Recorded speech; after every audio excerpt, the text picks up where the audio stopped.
Hello, everyone. I'm Neil MacKinnon.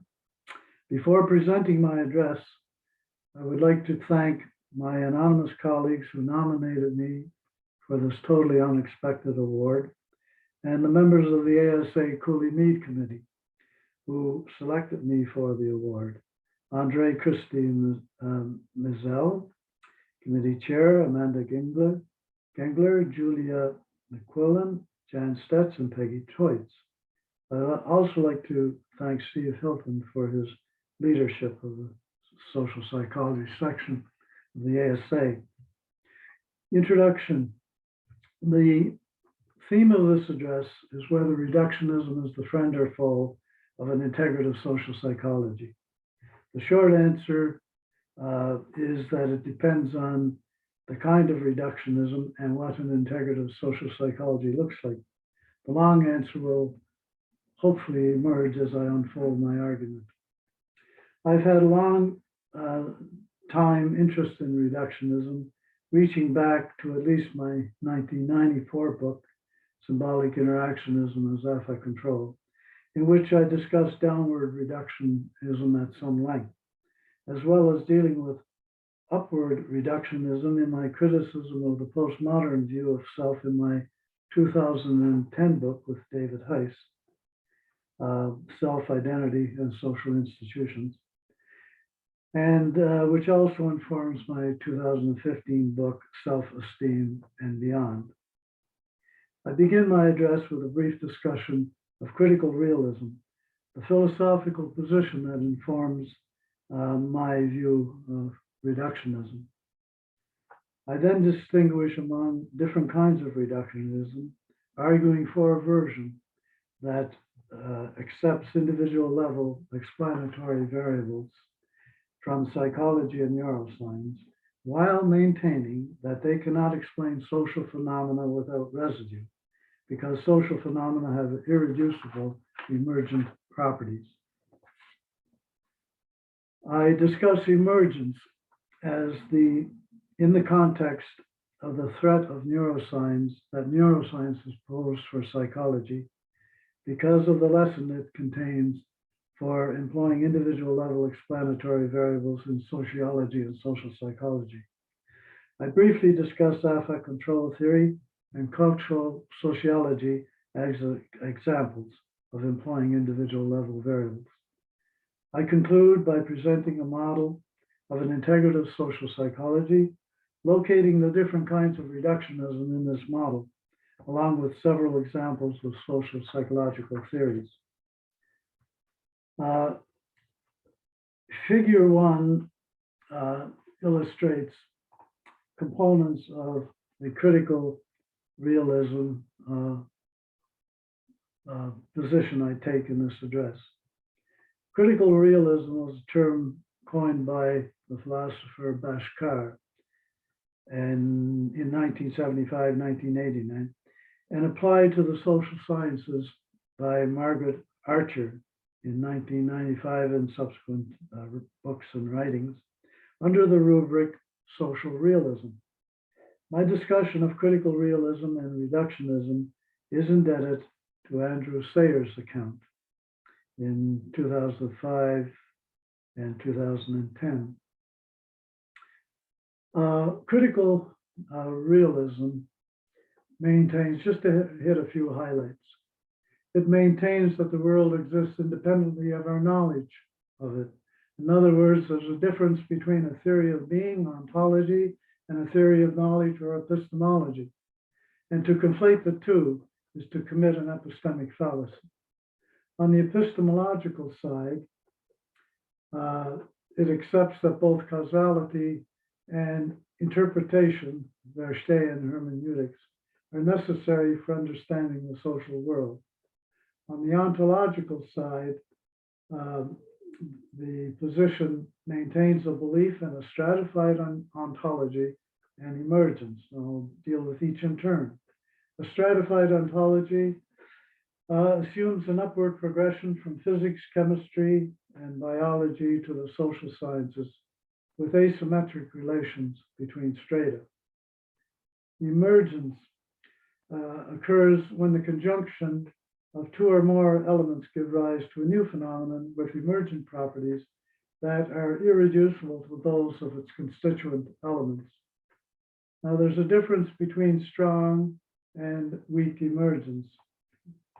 In strong emergence, it's exemplified by chemical compounds, for example, water, that are irreducible to the properties of hydrogen and oxygen, its constituent elements.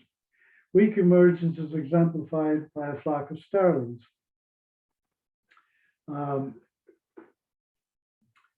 Where changes in direction by individual birds cause changes in the direction of neighboring birds, propagating throughout the flock and creating the phenomenon, the emergent collective phenomenon of flocking.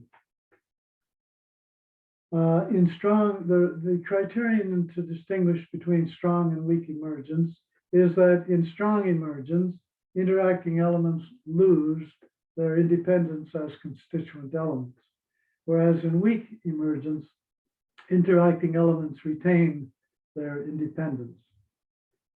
By this accord, the emergent properties of social phenomena exemplify weak emergence because individuals retain their independence as individual persons, albeit they're social persons. Emergent properties include especially causal powers, and critical realism locates that in the very structure of the object. Excuse me. Causality is dependent, and this is an important point, not only on the powers of a causal agent, but also on the susceptibilities and powers of a recipient object. I'll come back to that later, which provide enabling structures and mechanisms for higher order or emergent processes. These are the essential points. I'll defer. I won't touch on the latter two to save time. Excuse me.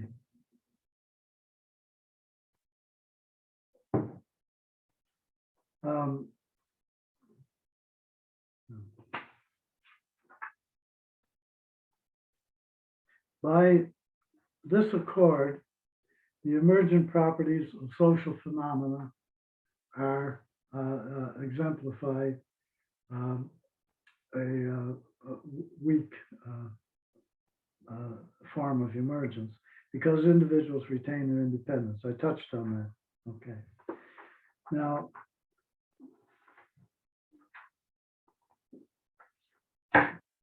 in figure 2, I examine.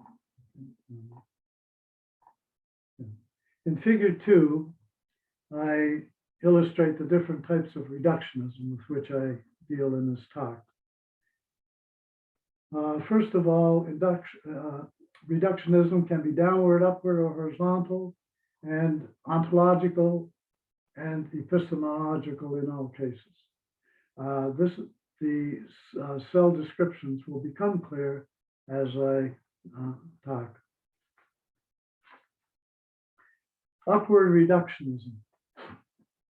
Now, it ignores or de-emphasizes the properties and powers of lower level elements, including especially individual agency and physical reality. It's exemplified by radical constructionist theories that prioritize culture over nature, reducing the explanation of social phenomena to discourse and human hermeneutics, advances an over-socialized view of the individual as if enculturation has no psychological or biological constraints or conditions. It conflates the construal of objects on the epistemological side with objects themselves. By this account, the materials employed in social construction, whether physical, psychological, or social, have no properties independent of what is attributed to them by the construal of observers. Objects are socially constructed infallibly and seemingly out of nothing.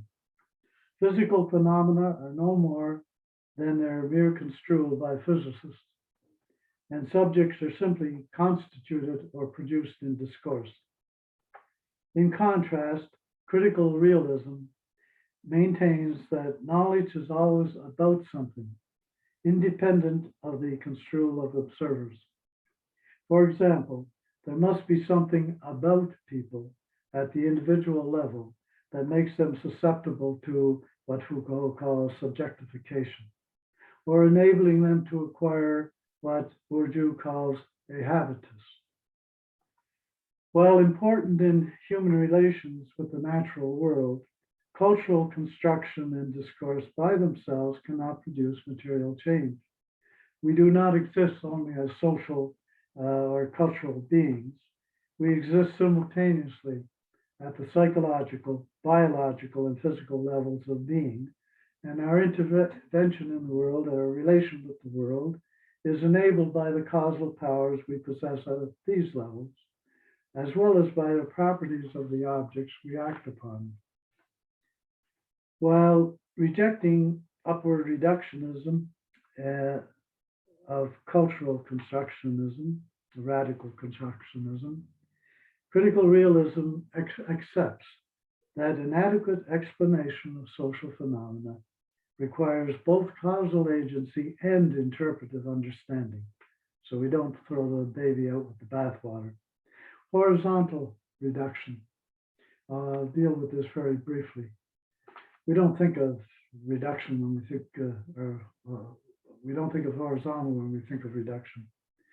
However, it's interesting. Reducing the explanation of a phenomenon with multiple causes to one or a few causes and ignoring other possible causes at the same level. The term horizontal implies a flat ontology rather than a stratified ontology. Radical behaviorism is an extreme case of horizontal reduction because it focuses on overt, observable behavior of all individuals and ignoring covert behavior of individuals. Less extreme forms of horizontal reductionism would include an overemphasis on culture over social structure, or restricting attention to the cold cognitive aspect of schemas and ignoring their affective and emotional significance. Now, I'll spend the rest of the paper on downward reductionism. First, obviously, it ignores the emergent properties and powers of an entity. Applied to social phenomena, downward descriptive reduction is the view that all group concepts can in principle be reduced to concepts at the level of individual behavior. Downward explanatory reduction, on the other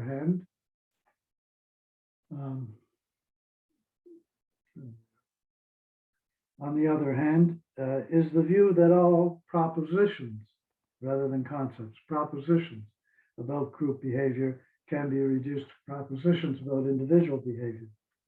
Put differently, downward descriptive emergence, descriptive reduction involves a denial of descriptive emergence, while downward explanatory reduction involves a denial of explanatory emergence. While often occurring together, denial of one type of emergence does not necessarily entail denial of the other, a point made by the philosopher May Bradbeck. I now discuss these two kinds of downward reductionism in turn. Now, downward descriptive reductionism is the belief that all concepts pertaining to social phenomena can be reduced to individual level concepts, is predicated upon a mutually exclusive distinction between individual and society. Contrary to this prediction, Cooley-Mead, George Simmel as well, view the relation between individual and society as one of inseparability and complementarity, a relativistic position defying classification as either realist or nominalist. To quote Cooley, a separate individual is an abstraction unknown to experience, and so likewise is society, when regarded as something apart from individuals. In a similar vein, Mead maintained that individual minds and selves are inherently social in both genesis and function, and that human society as we know it could not exist without reflective minds and reflexive selves. While Zimmel argued that society is not reducible to individuals, but only to individuals as quote unquote bearers of relationships. Turning to downward explanatory reduction.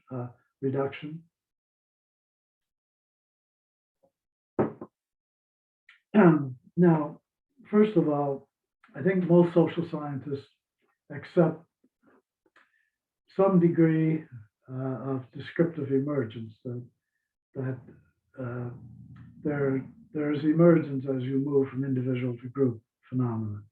However, the explanatory downward reduction remains a hot topic because it threatens the disciplinary boundaries and autonomy of disciplines. It's Holman's exchange theory represents an extreme form of downward explanatory reductionism. In his words, quote unquote, all the usual examples of emergent social phenomena can readily be shown to follow from psychological propositions, unquote. Now, Walter Wallace, this is his 1983 book, provides a moderate view of downward explanatory reduction, which resonates with my view. He asserts that individual level variables may be employed in sociological explanation, quote, insofar as they all seek to explain social phenomena by explaining the behavior of each participating individual, unquote. However, he also maintains, as I do, that of course, that social psychological and macro sociological variables are indispensable to the explanation of social phenomena. I now discuss the threat neuroscience has posed for psychology because of the lesson it contains for employing individual level explanatory variables in sociology and social psychology. The rapid development of neuroscience in the 1990s has challenged the autonomy and relevance of psychology as a distinct scientific discipline, with the specter of reductionism evoking intense emotional reaction and a defensive response among psychologists. For example, Miller and Keller in 2000 argue that the quote unquote, the decade of the brain has divided psychology and biology, encouraging a naive reductionism and a treatment of psychological phenomena as epiphenomenal to biology. Rather than viewing biology as underlying or as more fundamental than psychology, they prefer the language of implementation, that psychological processes are implemented in neural systems. They adopting a Fodor's proposal of a contingent rather than necessary relation between psychology and biology. They argue that distinct theories are required to explain each discipline or each type of phenomenon, and additional theories needed to relate the two. They also reject the idea of interaction to describe the relation between biology and psychology because it implies a dualism of separate realities. Miller and Keller's position is clearly at odds with critical realism. Along with their failure to even mention the concept of emergence, their rejection of biology as underlying or as more fundamental than psychology implies a flat rather than a stratified ontology. Now, in response to Miller and Keller's defense of psychology, Tyron, in a series of publications around 2012, challenges their arguments for the independence of psychology from biology.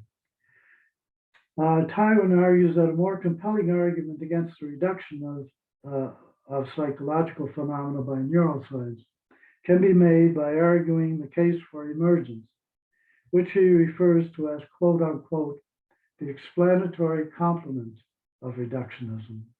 This implies division of labor, contained in a quote I lifted from Tyron, quote unquote. Reductionism provides the components that emergence needs to combine into a synthetic explanation of how psychology emerges from biology, how mind emerges from brain, unquote. He adds that the brain imaging technology such as fMRI produces biological reductionists rather than psychological emergent explanations. Psychologists want to know how neural networks of billions of neurons and trillions of synapses give rise to cognition and consciousness, and synthetic explanations, he argues, are more likely to provide satisfactory answers. Now, recasting Tyron's argument in the terminology employed in this address, he dismisses descriptive downward reductionism while embracing a moderate form of explanatory downward reductionism as proposed in this address. Now, the lesson for sociology and social psychology to be taken away from this discussion is that there is nothing to fear from neuroscience or psychology as long as we embrace emergence as the antidote of radical downward explanatory reductionism. There might also be much to be gained if, as Tyron suggests, we also view emergence as the explanatory complement of reductionism, grounding social psychological measurement and models in realistic neuro models whenever possible. I now present two examples of employing individual level variables, affect control and cultural sociology. Now, affect control was developed by David Heiss as a brilliant synthesis of a variety of psychological theories with sociological theories.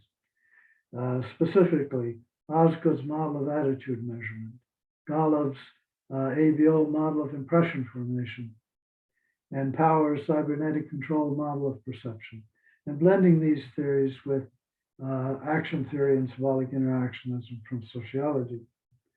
Thus, ACT engages in downward explanatory reductionism by deducing propositions and employing variables from the psychological, even the biological level of analysis. These deductions are also reductions because their premises refer to a more micro level of analysis than that of the deduced propositions.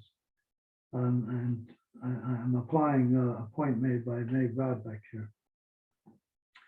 In addition, ACT is based on a dual system model of mind, a cognitive denotative system and an affective connotative system, paralleling the distinction between deliberative and automatic processing in cognitive science. Now, ACT researchers have even employed physiological and neurobiological variables to study various aspects of the theory. But in terms of time, I will refer you to the paper from which this talk has been lifted. Now, ACT does not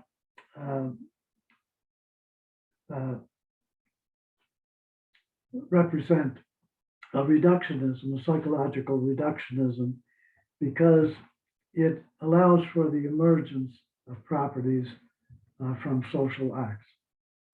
As modeled by ACT, for example, an interactional encounter that disconfirms the situational identities of participants generates not only transient changes in individual affective states, but also significant affective disturbance, which we call deflection, for the overall encounter itself. Now, this is and emergent property.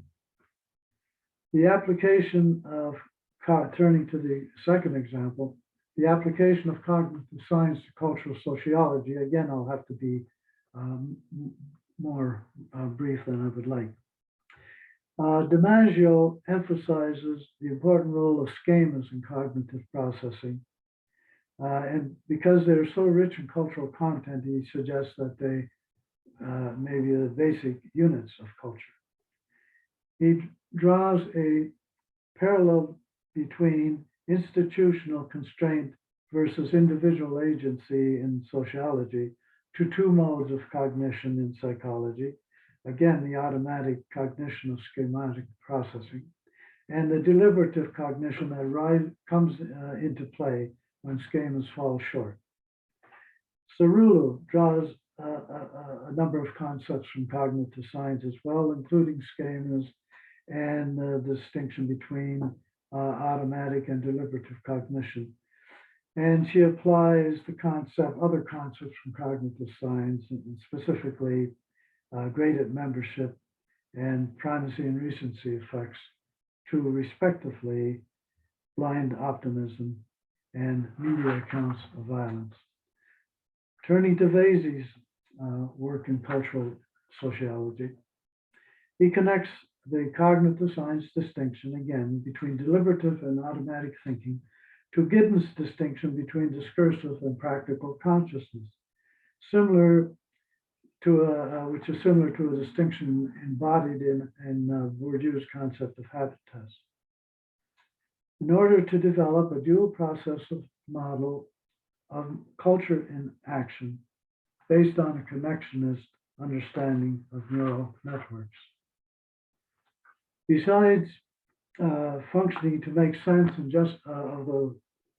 justify behavior emphasized by DiMaggio and Swidler, Vasey argues that schemas have motivational significance as well. He asserts that the reliance of his dual process model on cognitive science is not reductionist because the sociological practice theories of Giddens and Bourdieu suggest how culture becomes internalized in individuals. In a more recent paper, Vasey and Valentino attempt to integrate cultural sociology with JDM, which is the field of judgment and decision making. They claim that the attribution of individualism and constructionism to JDM is a misconception. They exhort sociologists to use the language of JDM, such as beliefs and preferences and endowments, to convey to JDM scholars the meaning of cultural sociology terms, such as values, frames, etc. They claim that this exhortation is not reductionist, and their assertion that, quote unquote, there is nothing individualistic about relying on concepts defined and measured at the individual level. This quote or statement resonates with the qualified version of explanatory downward reduction proposed in this address. They assert that discouraging the use of explanatory variables from cognitive neuroscience and JDM to cultural sociology is both unfortunate and ironic, because JDM has strong roots in social psychology, and social psychology has a lot to offer JDM. In this regard, Hoey, MacKinnon, and Schroeder this year published a paper, a social psych paper, in the Journal of Judgment and Decision Making based on the Bayesian version of ACT. Now, I turn to a model of integrative social psychology. Thus far, I've dealt with reductionism. And since the theme of this address is reductionism as a friend or foe of an integrative social psychology, it begs the question of what an integrative social psychology looks like. I use a model taken from Jay Jackson in the late 80s, who's having thoroughly reviewed the psychological and sociological literature in social psychology came up with the development of an integrative social psychology with these 7 components. I'll deal with the first 4 in particular to save time. First of all, the social act rather than the individualized unit of analysis, quite median in meaning here. A review of the person as an active, reflexive, and social organism. A psychological modality that includes cognition, emotion, motivation, and behavior as inextricably interrelated components, and a conceptualization of oneself as a process of constructing and confirming situated identities in social acts, a mutual process of self-presentation and impression management. The rest on reference processes, normative processes, and social behavior, I will not comment. The important ones are here. Now, one can relate the different kinds of reductionism as well as some specific social psychological theories in this integrative model. First of all, given its emphasis on culture and enculturation, upward reductionism would de-emphasize or dismiss the ideal of individual agency contained in the the process of an active person, and the implication of agency as well in most other components of the model. Horizontal reductionism can be related to 3, just as an example here. In the case of theories emphasizing a particular component of the psychological modality. For example, Holman's ignoring behavior ignoring cognition, emotion, motivation, in other words, covert behavior in favor of the observable behavior.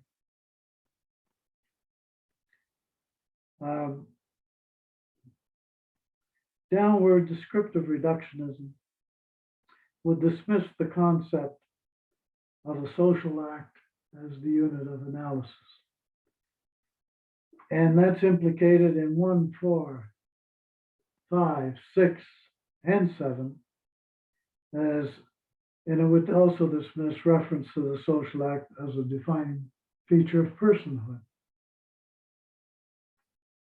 Downward explanatory reductionism, in the extreme instance of Holman's, of course, would dismiss or de-emphasize all components of this model, except for overt behavior in the psychological modality of the 3rd component.